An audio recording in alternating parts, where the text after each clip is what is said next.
रमेश एक private company में नौकरी करता था। एआई के चलते कंपनी में कर्मचारियों की छटनी हुई और उसको भी निकाल दिया गया।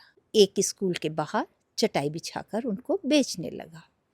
बच्चे स्कूल आते, अपनी ज़रूरत का सामान खरीदते और जब कभी एग्ज़ाम होता और बच्चे पेन लाना भूल जाते या कंपास लाना भूल जाते तो वो कहते, अंकल अंकल जल्दी पेन दीजिए, मेरा एग्ज़ाम छूटने वाला है। रमेश उनको तुरंत एक पेन निकाल के देता। पूछते, अंकल पैसा? पैसा मैं फिर ले लूँगा, अभी जाओ, तुम एग्ज़ाम दो, ऑल द बेस्ट। कभी लौट कर पैसा देते भी, कभी नहीं भी देते, पर उसने कभी वो पैसा मांगा नहीं। उसकी पत्नी हमेशा नाराज़ होती। वो कहता, अरे भगवान, ये कोई उधार नहीं है, ये इन्वेस्टमेंट है, कर भला तो हो भला। पर पत्नी को इस पर विश्वास न होता।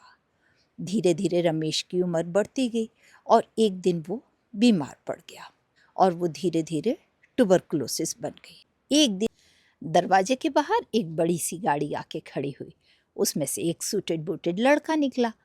उसने देखा कि रमेश बिस्तर पे लेटे हुए हैं। उन्होंने कहा, अंकल आपने मुझे पहचाना?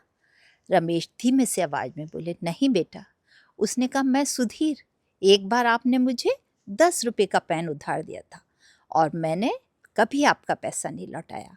आज मैं उस पैसे को ब्याज सहित आपको वापस करने आया हूँ। और उसने एक 5 लाख का चेक उनके हाथ पे रख दिया। रमेश की पत्नी एकदम अवाक हो गई और उसने कहा, वास्तव में क्या ऐसा भी होता है? तो उसे लगा मेरी भी एक सोशल रिस्पॉन्सिबिलिटी है।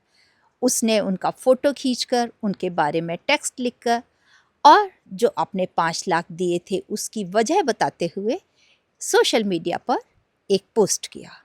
उस पोस्ट को देखकर वो बहुत सारे बच्चे जिन्हें समय समय पर रमेश ने पेन या कुछ दिया था, वो सब टर्न अप हुए और सब ने कुछ ना कुछ, किसी न किसी तरह से रमेश की मदद की।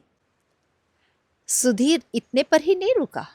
उसने जो भी धनराशि इकट्ठा हुई थी उसमें और थोड़ी धनराशि मिलाकर बैंक में खाता खुलवाया और इस तरीके की व्यवस्था की कि एक निश्चित अमाउंट रमेश और उनकी पत्नी को हर माह मिलता रहे और उनकी ज़िंदगी सही से चलती रहे।